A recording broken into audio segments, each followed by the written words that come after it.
There's a spike in COVID-19 cases in China.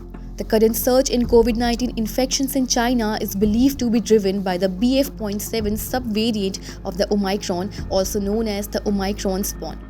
Well, this isn't the first time when BF.7 has made news. It was first detected in India in October and started to replace the variants that were dominant in the UK and several European countries.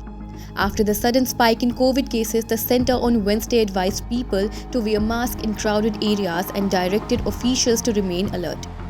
Now let's talk about this new variant that has taken China once again in its grip. Well, when the viruses mutate, they create lineages and sublineages like the main trunk of the SARS-CoV-2 tree sprouting branches and sub-branches.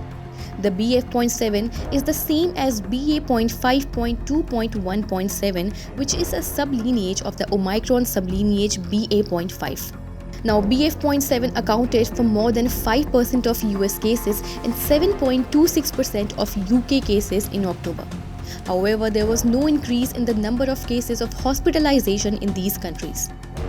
Now, the COVID situation in China shows that the COVID BF.7 Omicron variant has the strongest transmission capacity.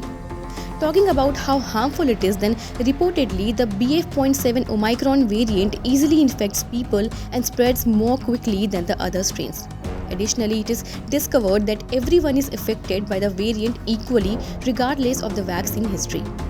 Talking about the symptoms, then health officials claim that in contrast to the deadly Delta virus, this virus causes severe throat infections, runny nose, body aches, and a medium to high fever. Well, just when we thought that COVID-19 has entered into its endemic stage, the recent spike in cases have indeed scared people. So now it's time to take necessary precautions and stay safe and healthy amid the ongoing situation. You can wear masks, use sanitizers, and maintain a proper social distancing if you want to stay safe and healthy.